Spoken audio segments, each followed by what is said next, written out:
My name is Merrick. I am 64 years old and a regular pensioner. I have worked in various fields throughout my life to save up for retirement. However, when it was finally time to retire, I realized that my finances were not what I had hoped for. Each year, my money dwindled while prices kept rising. So I had to look for a way to earn extra income that wouldn't require too much effort from me. In the end, I decided to rent out my apartment in the city center and moved to a small cottage on the outskirts. I lived there for many years, and it became a true haven for me. One day, a young couple approached me, Anton and Veronica. Anton, a tall, fit man in his mid-30s with a serious look and refined manners, worked as a manager for a large company and often did night shifts. Veronica, at first glance, seemed to be a gentle and slightly shy woman. She was no more than 30 years old, didn't work, and took care of the house and did crafts. They seemed like the perfect couple, and I never doubted their honesty. However, I decided to protect myself by installing a few hidden cameras in the apartment. I convinced myself that I wasn't doing it to spy on them but to safeguard my property. The cameras were small and inconspicuous, one in the kitchen, another in the living room, and one in the hallway. I never intended to use them to intrude on their lives, but fate had other plans. For the first few months, everything was going well. I rarely checked the recordings, and there was nothing to complain about. Veronica was truly taking care of the apartment, Anton was working, and everything seemed fine.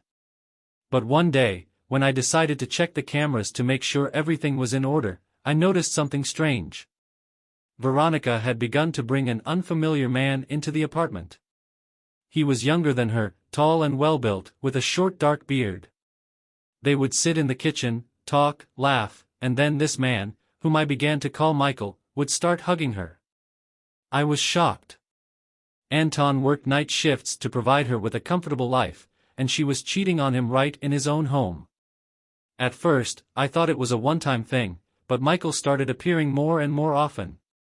They would sit together for hours, then move to the living room, and I saw their embraces turn into something more. After that, they would go into the bedroom, which was beyond the camera's reach. In those moments, I felt something between disgust and curiosity. I knew it wasn't my business, but I couldn't take my eyes off the screen at the same time. Each day the situation got worse. Veronica no longer tried to hide her lover. She cooked him dinner, opened expensive bottles of wine, which I was sure Anton had bought. I started feeling angry, not just at her, but at myself too. What was I supposed to do? How could I just sit and watch this unfold? Yet, I continued to stay silent. A few weeks later, an idea came to me. I decided to hint to Anton that his wife might not be as honest as she seemed. I called him under the pretense of a casual conversation and mentioned that some suspicious people had been seen around the neighboring building. Maybe it would be a good idea to install some extra security cameras. Anton hesitated at first, but eventually agreed. A week later, he installed several of his own cameras in the apartment, in the kitchen and hallway. Now, I knew that he, too, was watching what was happening. A few more days passed. Veronica and Michael continued their meetings. I turned on the cameras again, and suddenly Anton appeared on the monitor. He came home earlier than usual, calmly opened the door, and walked into the living room. I saw his gaze land on them. Michael was embracing Veronica, their lips almost touching. But Anton didn't scream or cause a scene. He just stood there for a few seconds, then walked into the room and said, "Well, hello, Veronica. And you, Michael, as always, an uninvited guest." I froze. The tension in the air was palpable. Veronica recoiled as if she had seen a ghost, while Michael looked at Anton in confusion. A dead silence fell over the room. "Anton," Veronica's voice trembled, I can explain." "Explain?" Anton smiled. "No, dear, you don't need to explain anything.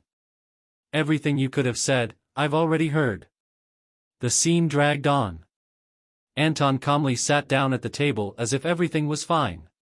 His gaze shifted from Veronica to Michael, and then he suddenly leaned towards them. "Well, let's discuss how we'll live from now on." I couldn't believe what I was seeing. Was he really ready to forgive her? Or was he planning something else? Various scenarios started swirling in my head, but none of them could explain what was happening in front of me. Anton left the apartment, and Veronica stayed behind with Michael, but the atmosphere had changed. Now they were starting to worry. After that, she quickly gathered her things and left the apartment.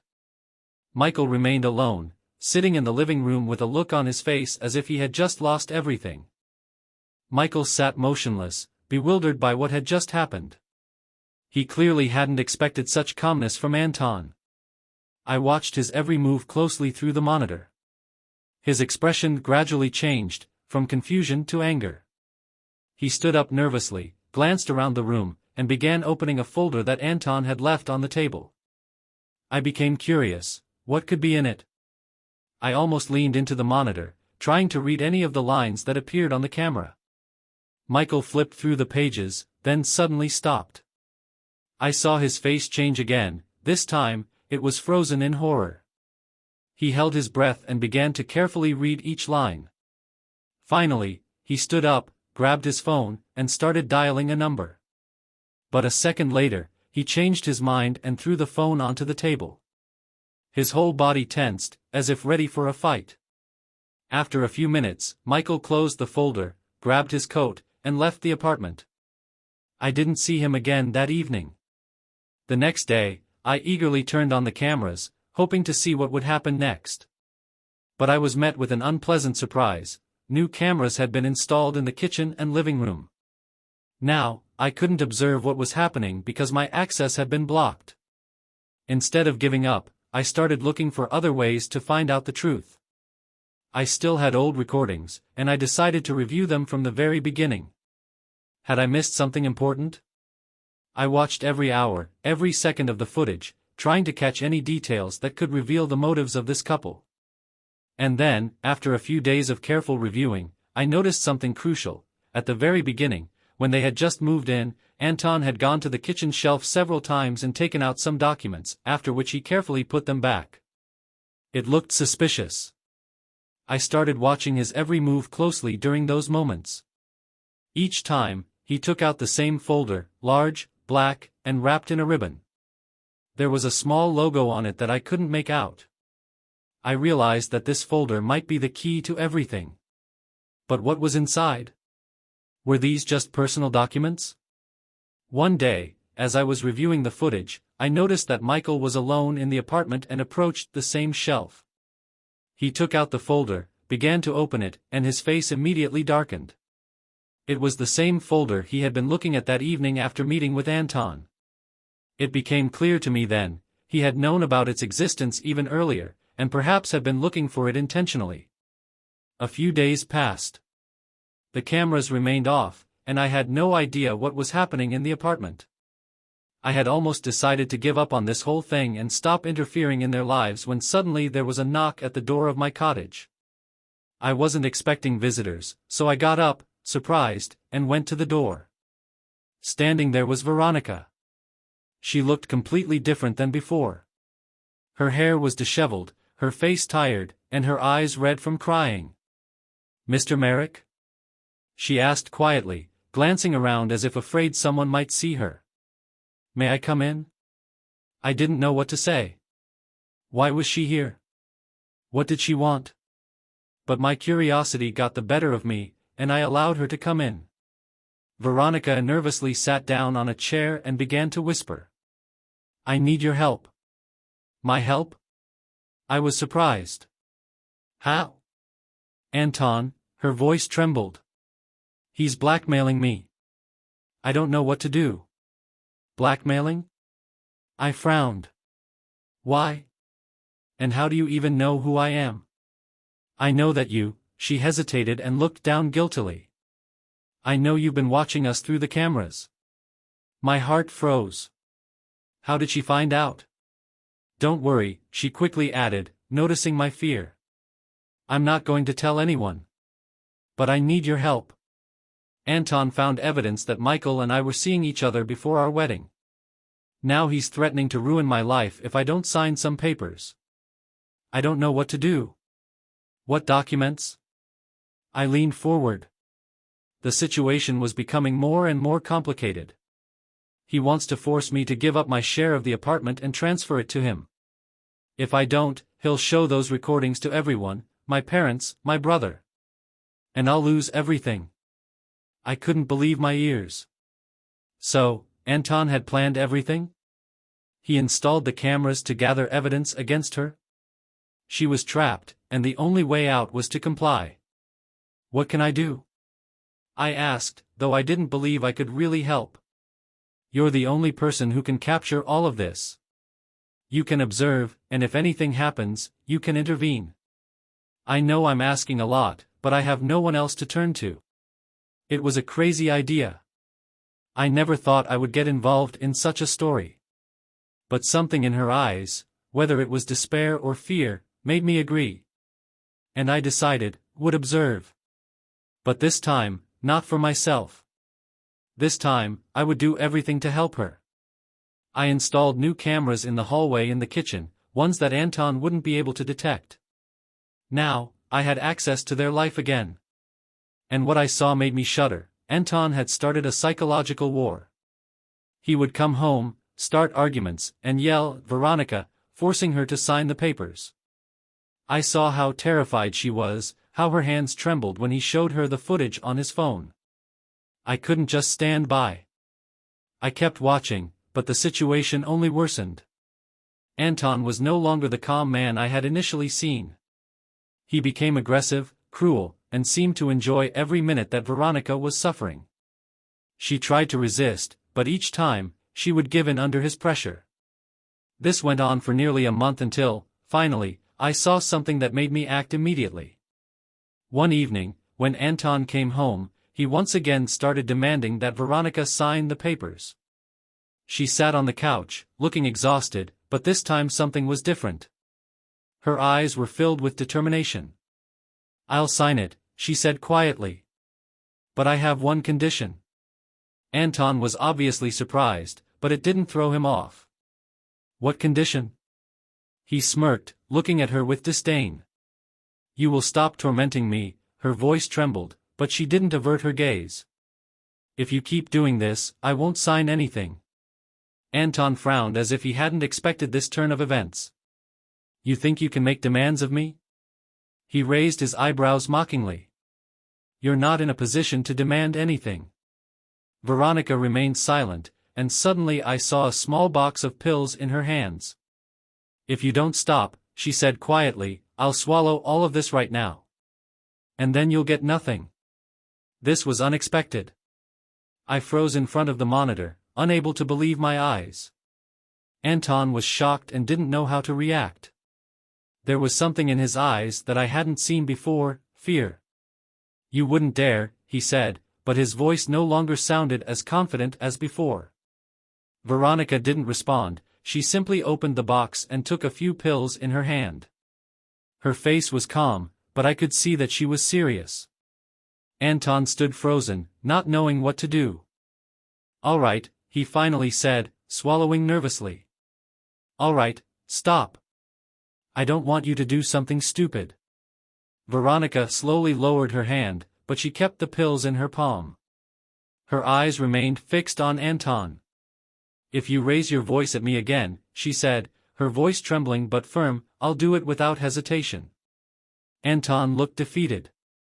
He stood in front of her, silently staring at the pills in her hand, unsure of what to say. Finally, he took a few steps back and threw the papers he had been holding onto the table. "Sign them if you want," he said bitterly. "But I won't torment you anymore. Just sign them, and let's get this over with." Veronica silently picked up the papers, placed the pills on the table, and without taking her eyes off him, signed the documents. It was a strange sight. She, who had seemed so weak and frightened, suddenly found the strength to take control. I sat in front of the monitor, mesmerized by what I was witnessing. But something inside me didn't sit right. Was this it? Was there nothing more to it? Anton seemed too calm after the incident. And although I hadn't seen him act aggressively again, I had a feeling he was planning something. A few weeks passed, and everything seemed quiet. Anton behaved calmly, Veronica seemed a bit more confident, and I had started to think that this conflict was finally over. But then one day, something happened that I didn't expect. One evening, when I turned the cameras back on, I saw Anton talking on the phone in the living room. He looked tense. His words were sharp and decisive, but I couldn't make out what he was saying.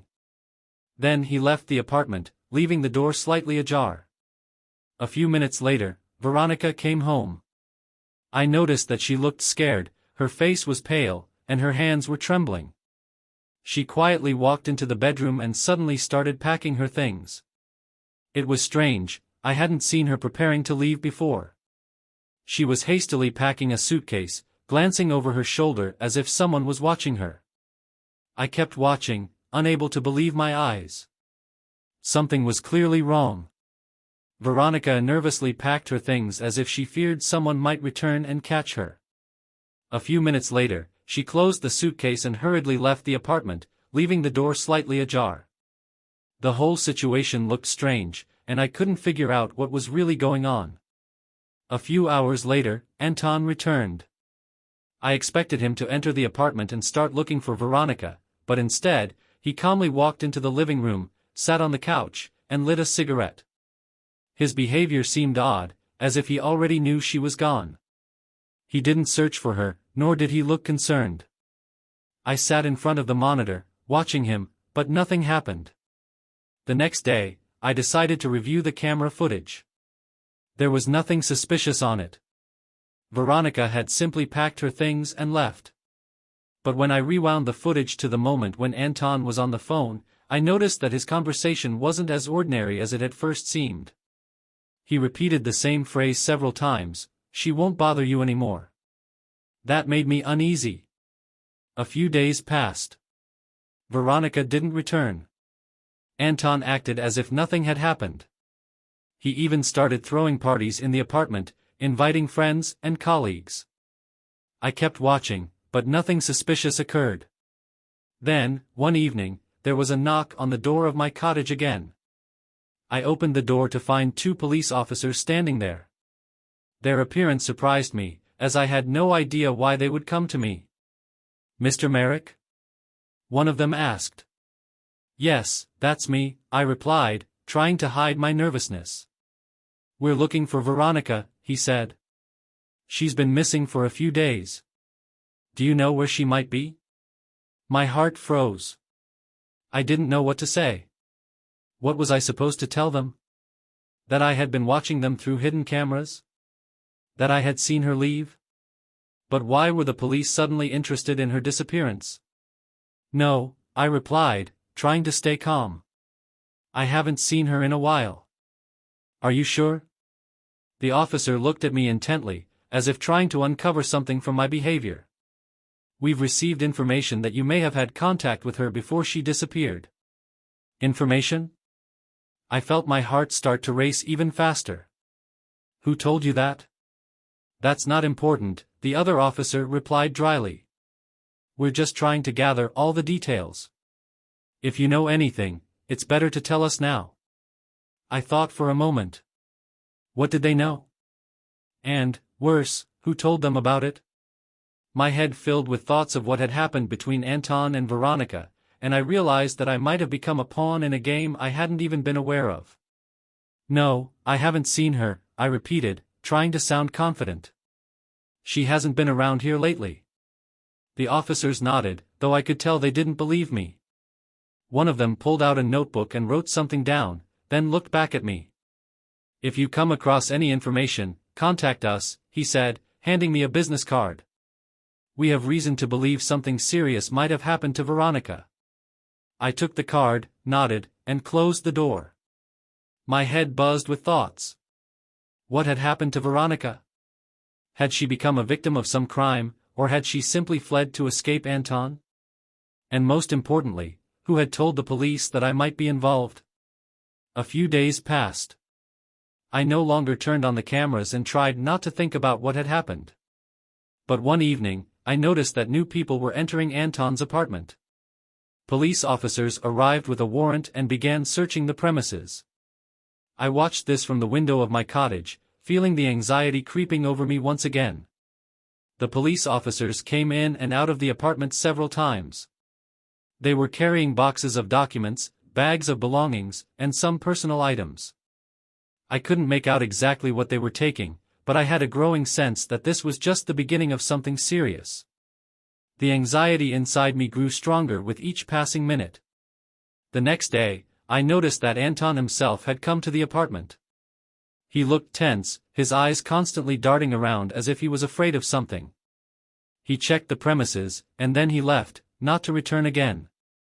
I didn't know what to think. Did he know about the search? Or did it not concern him? Another week passed, and one evening, there was a knock on my door again.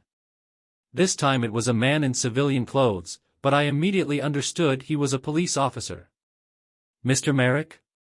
he asked, looking directly into my eyes. "Yes, that's me," I replied, feeling the tension rising inside me once again. "We need to talk," he said. "We have new information regarding Veronica's case." My heart sank. What had they found out? Could they have discovered something in the apartment that would lead them to me? We sat in the kitchen, and the officer began to explain. "We found some evidence that Veronica may have been involved in certain illegal activities." Anton confirmed this, but we're still unable to gather all the details. "Have you noticed anything unusual about her behavior before she disappeared?" I didn't know what to say. Should I tell them everything I had seen through the cameras? But doing so might put me in an even worse situation. "No, I haven't noticed anything suspicious," I finally replied, trying to sound confident, though inside I was a mess. The officer kept looking at me, his gaze penetrating and tense. "Are you sure?" he asked, leaning in a little closer. "Is there nothing you can recall? Maybe strange calls or meetings?" I shook my head, trying not to show my nervousness. "Nothing like that," I repeated. "She was just a normal woman, living her life. I have no idea what could have happened to her." The officer frowned but didn't ask any more questions. He stood up, thanked me, and left the house. I remained there, feeling my heart still pounding in my chest. Could they have found out about the cameras? Was Anton deliberately trying to confuse the investigation? I didn't know what to do. A few weeks passed. The police continued searching for Veronica, but no new evidence surfaced. Anton didn't return to the apartment either, and it seemed like the case was starting to die down. But one day, I received a letter. It was a regular envelope, but when I opened it, I saw only a single sheet of paper with a short message: "I know what you saw." A cold sweat ran down my back. Who had written this? Could they have found out about the cameras? My mind was racing with thoughts of who could know and what I should do next. I sat there with the letter in my hands, unsure of what to do. Who could know? The police? Anton? Or maybe someone else? My paranoia intensified with each passing minute. I couldn't tell if this was a real threat or just someone's sick joke. But one thing was clear: I needed to act. I decided to go to Anton's apartment, hoping to find at least some clue. Hoping that the police had finished their searches and wouldn't interfere anymore. I made my way to the building where Veronica and Anton had lived. The front door was locked, but I still had a spare key from when I used to rent the apartment out. When I entered, I was met with silence. The apartment looked abandoned, no one had lived there for a while. I walked through the rooms, cautiously searching for any signs that might shed light on what had happened. In the living room, I noticed something unusual. A folder was lying on the floor, seemingly unnoticed.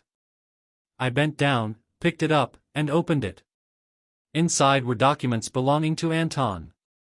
These were financial records, rental agreements, and photographs of Veronica.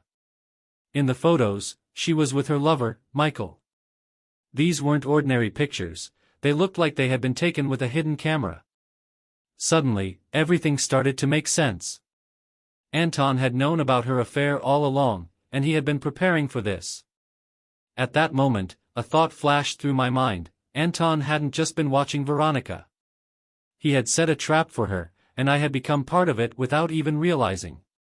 The photographs were taken in various places: at the apartment, on the street, in a restaurant. This meant that he had been following her not just at home, but outside the apartment as well. His control over her was total. I quickly closed the folder, feeling fear creep over me. I couldn't stay here any longer. I now understood that my cameras were just a small part of Anton's bigger plan. He had used them to gather even more evidence and destroy Veronica's life. I left the apartment, hoping no one had seen me. I returned to my cottage, constantly looking over my shoulder to see if anyone was following me. The world I had been living in for the past few months had turned into a nightmare. I decided that I wouldn't interfere anymore. I wanted to leave it all behind. However, a few days later, I received another letter. This time, the envelope didn't just contain words, it also had one of the photographs of Veronica and Michael. Now I knew for sure, someone was watching me. The message in the letter was short and terrifying: "You're next." My hands trembled. Was it Anton? Or someone else, playing this dangerous game? I realized that getting out of this situation wasn't as simple as I had thought. I was caught in the middle of this conflict, and my only options were to fight or run. Panic overwhelmed me. I didn't know whom to turn to, as neither Anton nor the police seemed like trustworthy allies. This all felt like a trap, and I was part of it. I needed to do something, but what? I decided that the best solution was to leave. Just disappear from the city and start a new life. But would I really be able to escape from all of this? I started packing my things. Everything was happening quickly and chaotically. I couldn't focus, my thoughts racing. But as I reached the front door, my phone rang. It was an unknown number. At first, I didn't want to answer, but something compelled me to pick up. "Do you think you can just run away?"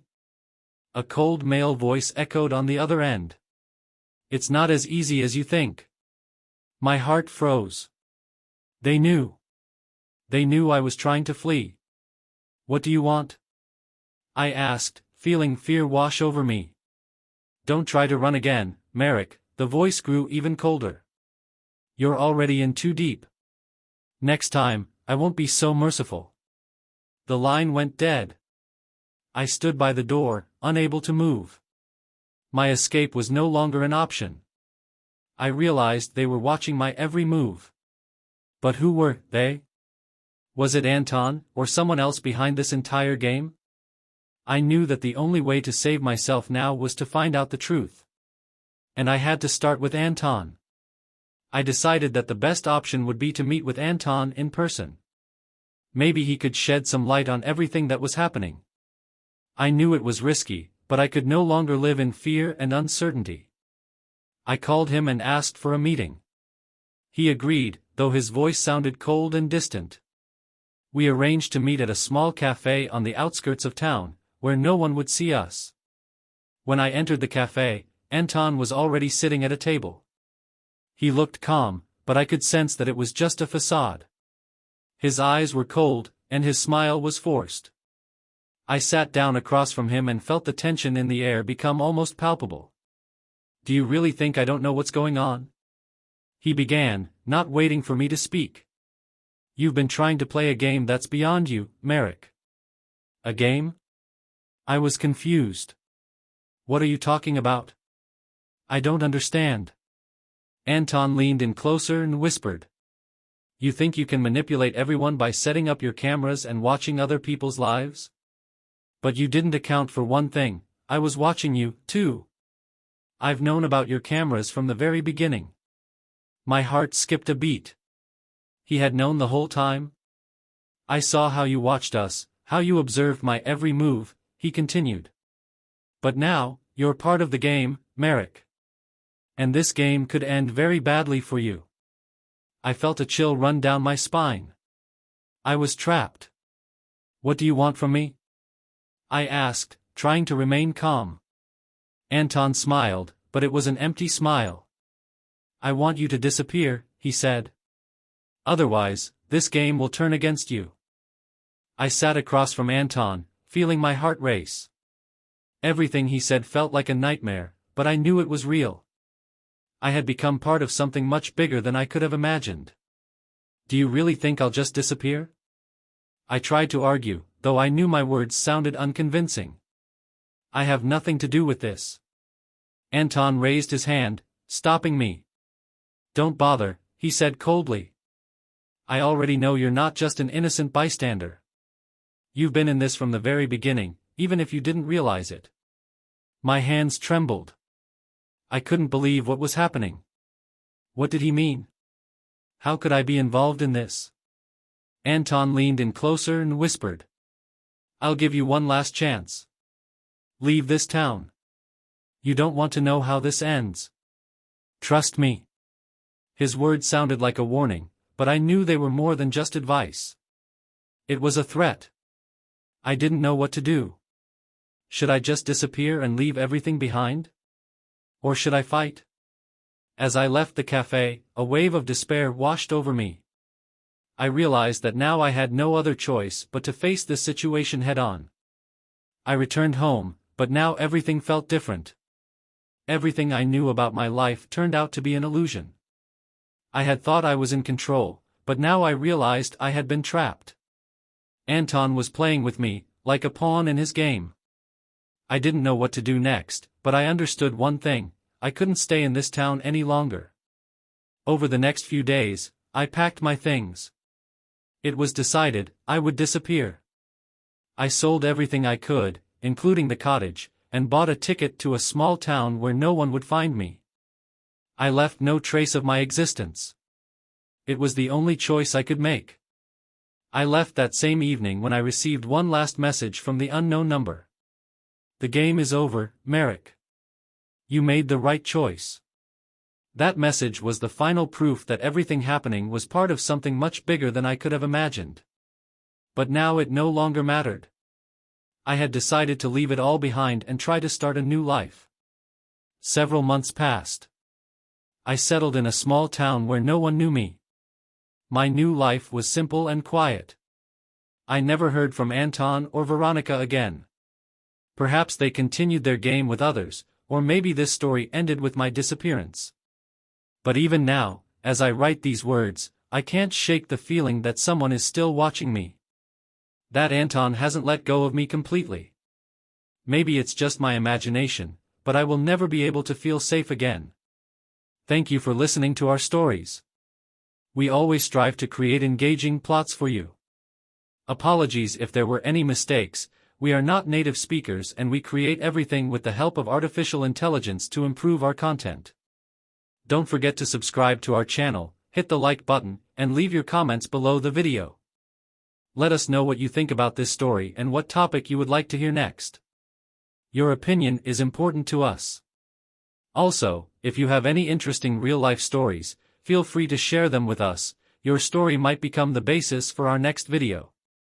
Thank you for being with us, and see you in the next video on our channel.